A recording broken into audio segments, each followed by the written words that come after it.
Hi everybody, I'm Kevin Robinson and my company is called TRAC.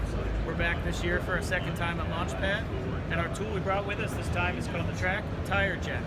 This is a simple leverage tool designed to take wheels and tires on and off a vehicle just by using leverage and rolling them off. I'll do a demo for you and show you what it does. Okay, let's hear it.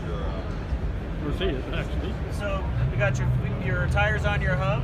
We're going to guide it with one arm. We're going to stick the tool underneath it. We're just simply going to scoot it and slide it away. To put it back on, stick it under the edge, pick it up. I'm looking through the wheel at the lugs. Now it's on.